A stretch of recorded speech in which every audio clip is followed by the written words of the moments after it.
Tina Jones is a highly skilled professional in conflict resolution, holding a master's degree in conflict analysis and dispute resolution.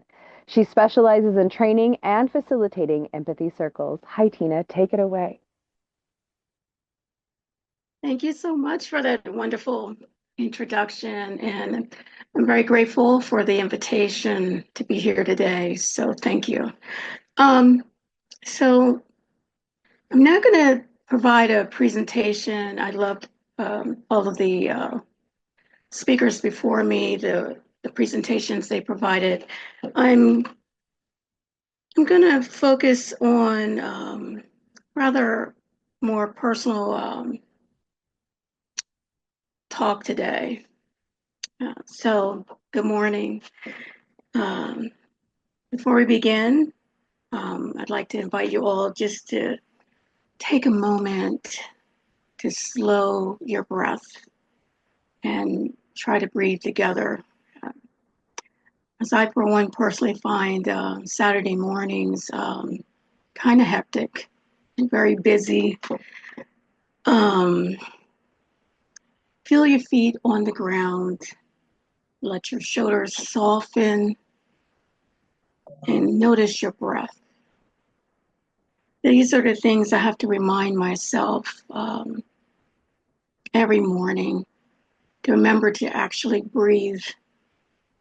That might sound silly, but I realized that some of the times in my hurriedness that it felt like I forgot to breathe, something that's very innate, something you shouldn't have to think about. But as I've been learning breath work from my mentors like Jana Weiss, I realized that breathing is something that we need to do more of with intent. So I start I started here because this presentation is about listening, and part of my voice is a little scratchy. Listening not just to others, but to ourselves. It's about navigating sometimes those tender, sometimes turbulent spaces where inner world and outer world connections meet. There's a quote by Carl Rogers. When someone really hears you without passing judgment on you, without trying to take responsibility for you, without trying to mold you, it feels damn good. I'll attest to that. Empathy is a special way of coming to know another and ourselves. So today I want to explore how self-empathy, intrapersonal conflict, and nonviolent communication woven into the empathy circle process can help us live that kind of deep listening starting from within. So empathy as a foundation. Self-empathy is more than being nice to ourselves. It is the conscious practice of turning inward with curiosity and care, especially when we're struggling. And um, I have been struggling. I've learned sometimes the hard way that I can't truly listen to others when my inner world is in chaos. Interpersonal conflict is a tug of war between different parts of myself. It can be loud and exhausting. It sounds like I should have handled that better, battling. I did the best I could because really I did do the best I could in that moment. I'm fine is what I say. I'm fine. Covering over, I'm actually hurting because I was raised to be a strong Black woman, but I don't feel I really had an option to be anything else. When we neglect self-empathy, we risk emotional detachment, not the healthy kind that allows perspective, but the kind that numbs us to our own needs. And this I've been guilty of doing. I only started my self-empathy journey when I joined this empathy movement, and I started learning more about myself through that. Marshall Goldberg, the founder of nonviolent communication, reminds us we are dangerous when we are not conscious of our responsibility for how we behave, think, and feel. Self-empathy asks us to take that responsibility, not to shame ourselves, but to honor our feelings and needs as valid. It's the pause where we ask, what am I feeling right now? What am I needing right now? So when I look into a deeper dive into interpersonal conflict as an invitation, it is not a flaw. It's a sign that more than one part of us cares deeply about something. I've come to see my inner disagreements as signals, not failures. As I'm here today, as I felt, frustration of being in pain today, which is a typical day, but I wanted to be perfect. I wanted to be able to, do everything just right. But I recognize that my body has other plans sometimes. So, for example, one part of me wants to rest, another wants to prove my worth, typically by overworking. One part of me longs for closeness, another is afraid of being hurt.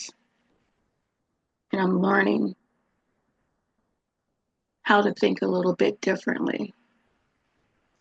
In nonviolent communication terms, these are simply different needs vying for attention. When we listen to each other, we listen to each voice within us. Without trying to silence or win, we begin to restore internal trust. You hear the naysayers, you hear the critics. The empathy circle process provides a space for this kind of listening, even with ourselves. With all that noise, it's hard to hear ourselves. So I look at empathy circles as a bridge. An empathy circle is a simple yet profound structure. One person speaks, another person reflects back what they heard. It does not need to be perfect. And a speaker can confirm or clarify until he or she feels heard. Then the roles switch. I love that because everyone gets to feel heard. And feeling heard is very powerful indeed. When we bring self-empathy into an empathy circle, sometimes powerful things happen. This too I can attest to.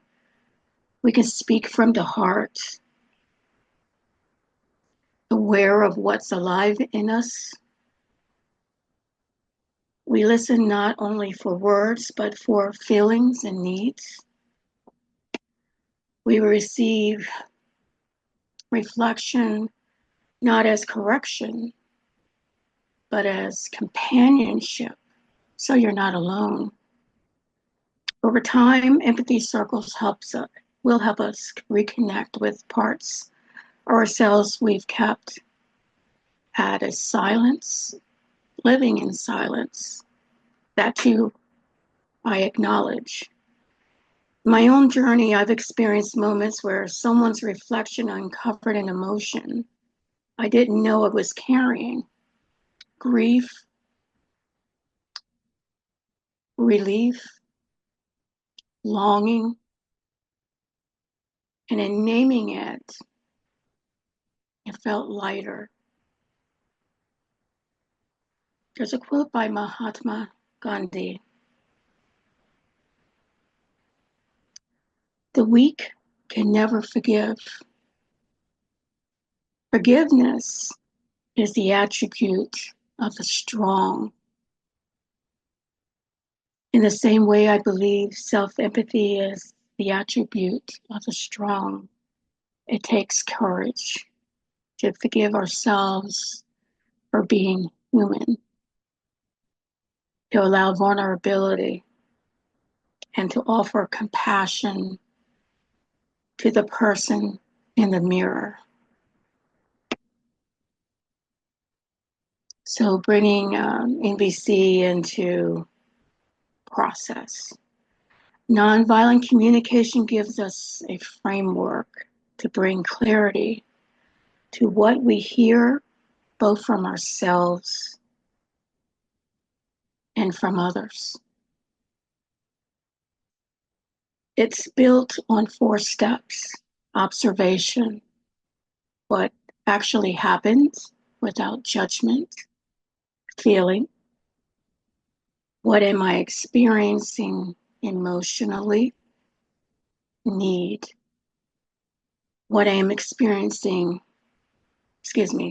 what I value or need is connected to that feeling; request, what action might help meet that need. When applied in an empathy circle, this framework transforms vague discomfort into clear understanding. Instead of "I'm bad at this," I might say, in observation, when I spoke, I noticed my voice was shaking, like it is a bit now. I feel nervous. Need, I need acceptance and self-assurance. Request, I'd like to pause and take a breath before continuing, like I just did. This is a simple shift that moves us from self-criticism to self-care. And in closing, I'll close with this. Empathy circles are not about fixing each other. They're about being present, fully, openly, humbly, with ourselves and with others. When we blend self-empathy, awareness of intrapersonal conflicts, and the principles of nonviolent communication, we create a fertile ground for understanding and healing. Carl Rogers taught us that empathy is a way of knowing ourselves as well as others.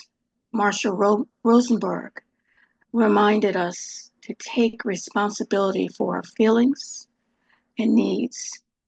Gandhi reminded us that true compassion and forgiveness require courage. May we carry that courage into every empathy circle, every conversation, and every quiet moment we have with ourselves. Thank you for listening and being a part of this circle of care.